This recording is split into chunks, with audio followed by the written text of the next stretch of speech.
Trump estuda operações militares pontuais no Brasil. Sim, ações militares. Isso será possível através do próximo ato que a equipe de Trump está planejando. Está todo mundo esperando as próximas sanções do Trump. Sanções no campo econômico ou diplomático. Mas há uma outra ação que não vai apenas sancionar, mas colocar as forças militares dos Estados Unidos para atuarem até mesmo em solo brasileiro. O Itamaraty manifestou preocupação hoje com um atraso na liberação de vistos para integrantes da delegação que vai representar o Brasil na Assembleia Geral da ONU, em Nova York, na semana que vem. Os ministros Alexandre Padilha, da Saúde, e Ricardo Lewandowski, da Justiça e Segurança Pública, ainda não obtiveram autorização do governo dos Estados Unidos para a viagem. Você vê o que eu tô falando, né, pô? Até terrorista dá uma trégua numa guerra, né, cara? Eu tô pedindo pro terrorista dar uma trégua, cara. Pô, o cara teve coragem de intimar o presidente numa UTI aqui, pra tomar ciência de coisa. Pô, não tem um mínimo de humanidade, não, cara. Tô fazendo um apelo aqui, não tem um mínimo de humanidade, não. Mínimo de bom senso. O bom senso só que eu tô pedindo, mais nada. Além de cumprir a lei, já não cumpre a lei mesmo, eu tô pedindo bom senso só, pelo menos. Então, porra, é um negócio, porra, é desgastante, é cansativo. Brasil, povo de Deus, que Deus abençoe sua vida. Muito sério o assunto de hoje, meus queridos. Precisamos estar orando pelo presidente Jair Messias Bolsonaro. Ele está muito doente, meus amados. E os ditadores da toga, eles não têm misericórdia. Tá pior que terrorismo. Os Estados Unidos já deu recado para o Brasil. Pode acontecer uma invasão militar no Brasil. Isso não é fake news não, queridos. Infelizmente, quem está governando o nosso país é um ditador. Tanto que os Estados Unidos já falou que não vai aceitar os ditadores na ONU, que vai acontecer em Londres. Então precisamos estar orando, meu amado, pela nação, pelo presidente Jair Messias Bolsonaro. E aproveitando, deixe seu like, porque isso ajuda o nosso canal. Compartilhe o máximo de pessoas. Assista até o final, meus amados, nós estamos numa batalha. Eu acredito, meu amado, que a anistia vai acontecer no nome de Jesus. E temos que orar, meu amado, a situação é muito séria mesmo. Vamos clamar, vamos jejuar. Veja agora o que foi anunciado. Estados Unidos manda o Brasil se preparar. A qualquer momento vai invadir o Brasil. Pode parecer uma grande loucura dizer isso agora, mas Donald Trump realmente não dá ponto sem nó. Essa viabilização de operações militares em solo brasileiro já começou. E faz tempo, hein? Uma visita que chamou muita atenção há um tempo atrás estava pavimentando o terreno para fundamentar a designação que virá. Após essa designação, os militares dos Estados Unidos estarão autorizados a atuar em território brasileiro. Aquela fala da porta-voz de Trump, afirmando que ele estaria disposto a usar até mesmo suas forças militares no Brasil, não foi por acaso. I want to see if you could give some insight into whether the president is considering additional measures against Europe and Brazil, not just for censorship, but also for preventing political candidates from actually competing in elections. Administration and the president is unafraid to use the economic might, the military might of the United States of America to protect free speech. Inclusive, a Caroline voltou a falar do Brasil ontem, compartilhando um artigo do Washington Post denunciando a perseguição contra a direita no Brasil. Vamos entender como Trump vai liberar os militares para atuarem. Primeiro, vale ressaltar que o uso do poderio militar na América Latina já começou. Não é mais uma teoria. Ontem, Trump fez o segundo ataque contra uma embarcação venezuelana e a tendência é que esses ataques aumentem. E no caso específico da Venezuela, a tendência é que esses ataques escalem até a derrubada do regime. Mas não é só a Venezuela que está na mira. E como Trump viabilizou o uso desses militares? Ele soltou um decreto que classifica cartéis de narcotraficantes como grupos terroristas. Ele fez isso literalmente no primeiro dia de mandato. A partir daí, começou a elaborar uma lista com os cartéis que seriam designados como terroristas. Nessa lista, há uma penca de cartéis mexicanos, salvadorenhos, equatorianos e venezuelanos. Isso significa que os Estados Unidos podem, pela lei americana, atacar esses cartéis em qualquer lugar do mundo, inclusive ignorando a soberania dos países que dão guarida a esses grupos. E esse ponto é muito importante. Lembrem disso, países que dão guarida, que protegem esses grupos. Mas voltando aos exemplos práticos, já temos a operação contra embarcações venezuelanas e existe o planejamento de ataques com drones a cartéis mexicanos.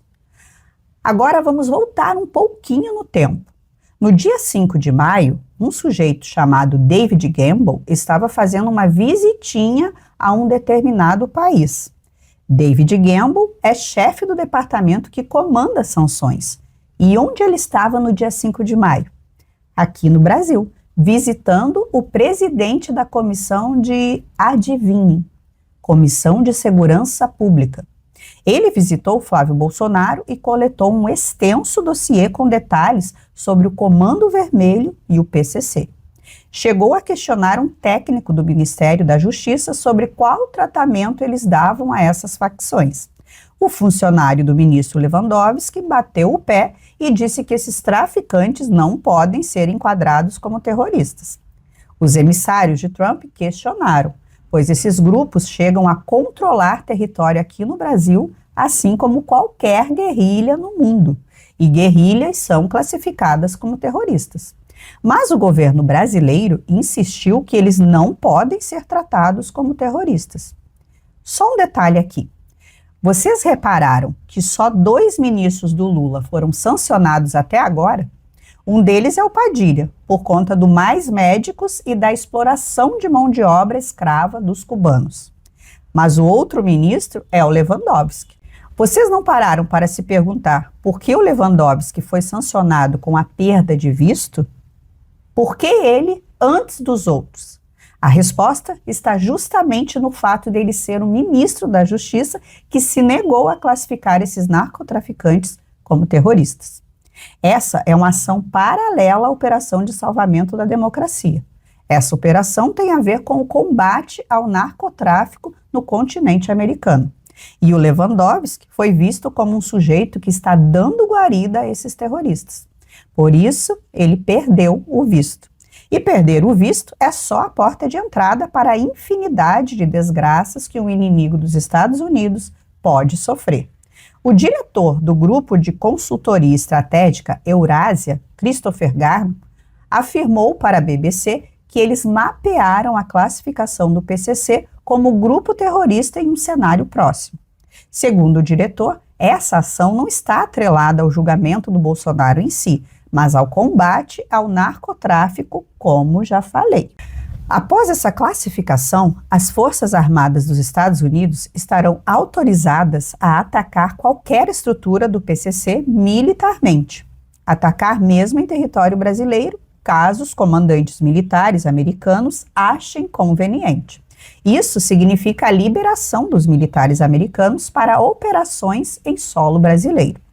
O discurso de soberania não vai colar, porque os Estados Unidos enxergarão o regime brasileiro como conivente com esses grupos.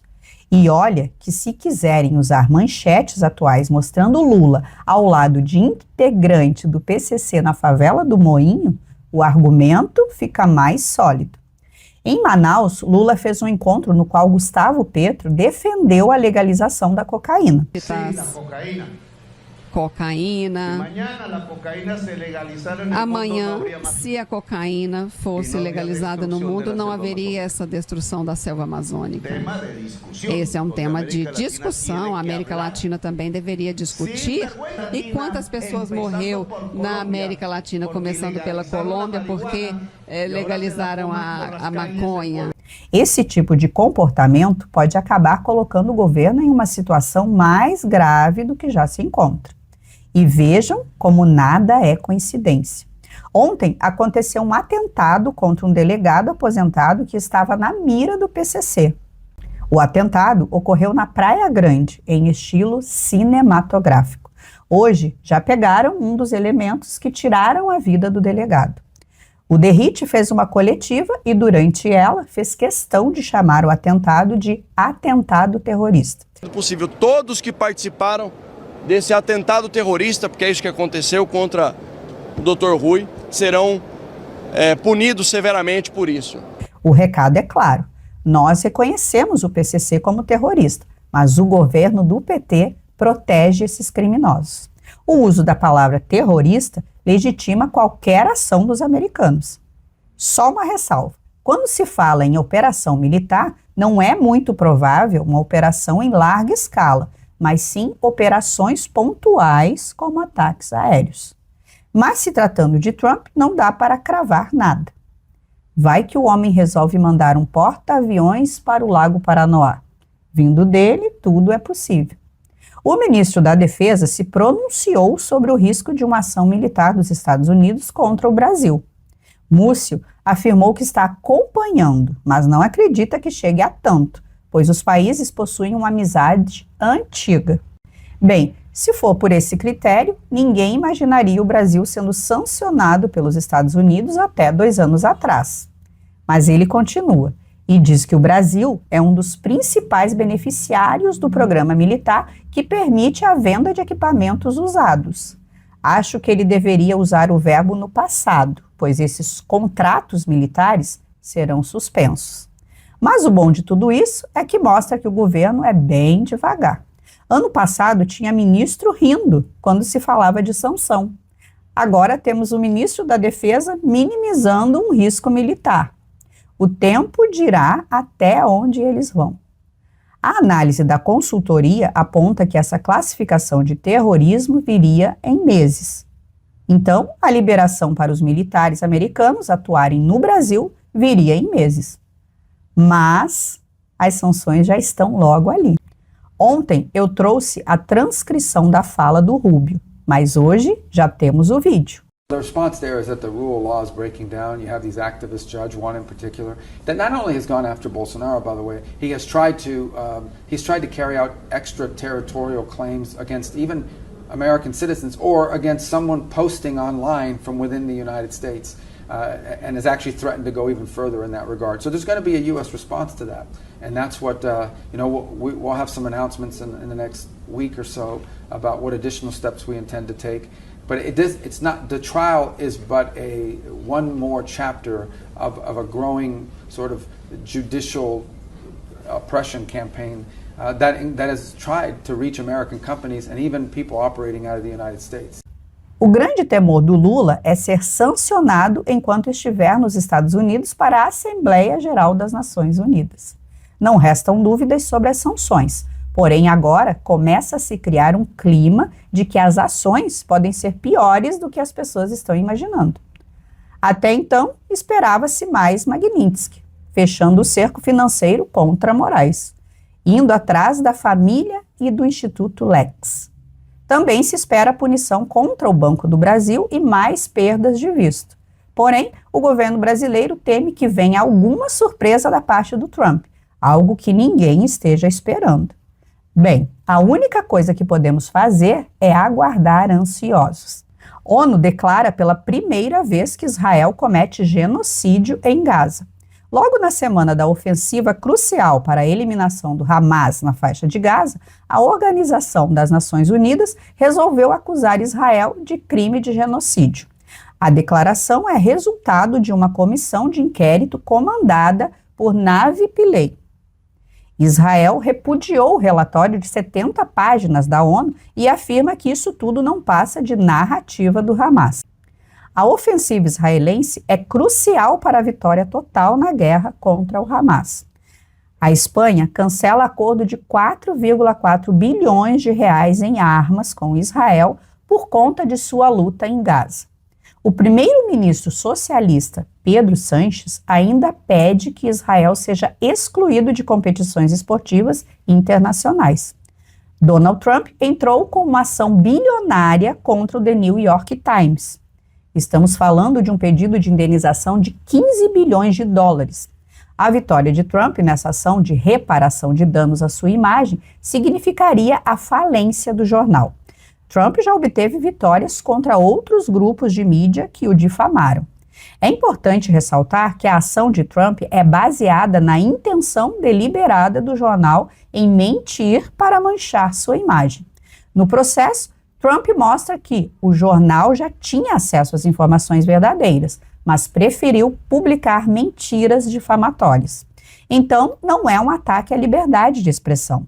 Trump não está processando por conta de uma opinião do jornal. Está processando porque eles publicaram mentiras intencionalmente com o intuito de difamá-lo. Se o Times não tentar fazer um acordo financeiro, ele vai falir. O projeto da anistia terá sua urgência pautada nesta quarta-feira. A decisão foi tomada no Colégio de Líderes.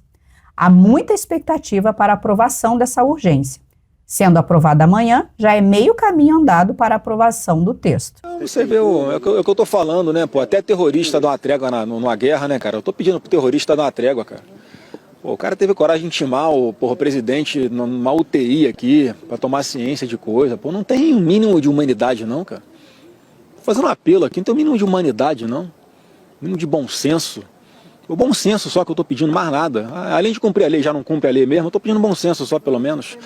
Então, porra, é um negócio, porra, é desgastante, é cansativo. Sabe, pegar um cara que não fez nada de errado, um cara correto, honesto, e tratar desse jeito como se fosse um marginal. Só os crimes aí que ele foi condenado agora foi um grande teatro que o Alexandre de Moraes armou para cima dele, pô, inventando crime, distorcendo legislação. Então acho que agora você perguntou sobre a anistia, é um momento que o Congresso tem, né, de pelo menos recuperar um pouquinho a sua imagem, né, se é que está disposto a isso, e fazer aquilo que a Constituição diz que é a competência exclusiva do Congresso, de aprovar a anistia, né, e vamos ver como é que vai ser a definição aí de relatoria, de texto, né. O fato é que eu estou muito confiante que a gente precisa virar essa página da nossa história e aprovar a anistia sim, porque o Bolsonaro merece ter de volta tudo aquilo que o Alexandre de Moraes interferiu para tomá-lo, inclusive desequilibrando a eleição em 2022. Ele falou aqui que o médico orientou que ele fique de repouso e observação essa noite pelo quadro que ele apresentou quando chegou aqui. Então, só repetindo, o que a Michelle relatou para mim é que ele já estava ali com soluços, né, que vinham ficando mais fortes progressivamente. Quando acontece isso, parece que reclama que parece que trava o diafragma dele, ele fica com falta de ar. E hoje foi isso que aconteceu, ele ficou com falta de ar quase 10 segundos sem conseguir respirar, e a reação dele foi, acho que expeliu aquilo que estava ali obstruindo, né, o aparelho digestivo dele, um vômito a jato, né, jogou aquele vômito de 2 metros para frente, né, e aí ele se sentindo mal, tonto, pressão baixa, a Michelle só deu tempo de pegar ele, botar no carro e, enfim, tomar as providências ali, né, para evitar que algum mal entendido possa ser explorado contra ele depois. Até com isso tem que se preocupar. E aí quando chega aqui no hospital, ele está bem desidratado, estava lá, já tinha ido uma bolsa de soro embora, estava ali deitado na cama em repouso, né, tomando, né, uma sopa, o médico recomendando que não ingira nada sólido, né, mostrando que tem a ver também com a questão da cirurgia dele no abdômen, né? E assim, só peço aí que todos continuem em oração, né? E se Deus quiser, mais uma vez, não vai ser nada grave, em breve ele está de volta em casa. Lá à tarde, aqui no Brasil, conforme veículos de imprensa contatavam o Itamaraty. O que acontece é que na sexta-feira o Brasil falava a respeito disso já na ONU, sobre a questão de vistos, e a notícia é aquela que vocês vão ver agora na tela. A manchete que está aqui do lado é do Globo, mas aí vai encontrar em qualquer outro veículo. A coisa está se espalhando aí no início da tarde na internet de forma fenomenal para ser uma das notícias mais lidas de internacional do Brasil no momento. O governo Lula reclama de vistos negados pelos Estados Unidos em reunião com a ONU em Nova York. A reclamação veio na sexta-feira. Qual é a situação? Isso se explica pela próxima matéria que vocês vão ver agora aqui do meu lado, entre outras. Em meio à principal crise diplomática entre os dois países, tem visto pendente para a delegação brasileira. O que você está vendo aqui do lado é a declaração do Departamento de Estado que tirava vistos de oficiais ligados ao programa Mais Médicos, acusando o que seria uma conspiração de tráfico humano, uma conspiração de tráfico de trabalho para trazer profissionais de forma questionável de Cuba, via Organização Pan-Americana de Saúde, para trabalhar no Brasil com o dinheiro indo para o regime cubano e com violações de seus direitos humanos e trabalhistas básicos. Entre as pessoas que tiveram seus vistos revogados, se coloca aí Mozart Salles e Alberto Kleiman, esse segundo até um dos organizadores da COP30, mas depois foi confirmado pelo governo brasileiro. Entre aqueles que tiveram os vistos cancelados está o ministro da Saúde, Alexandre Padilha.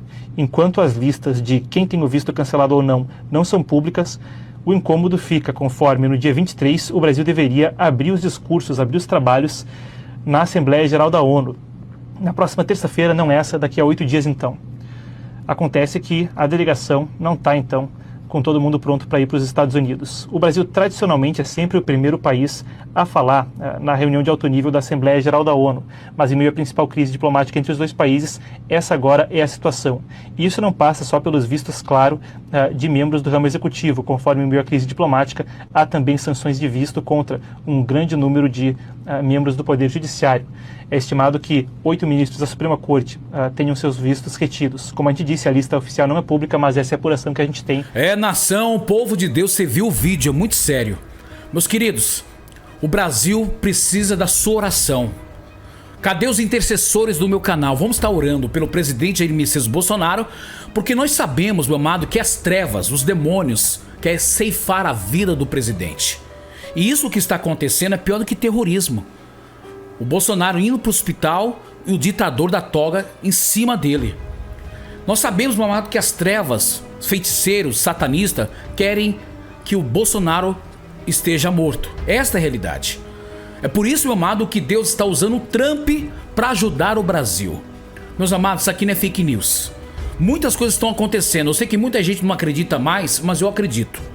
Tanto que o Trump já falou que não vai dar o visto para os ditadores. E o que o Lula vai fazer na ONU? Um ditador. Meus amados, Deus está agindo. Deus está operando. Você acredita nisso, que Deus está operando? Dá um glória a Deus. Compartilha, dê seu like e vamos vencer esta batalha na oração e no jejum. Ore pelo presidente Jair Messias Bolsonaro e para os presos políticos que estão lá na Papuda. Que Deus abençoe sua vida.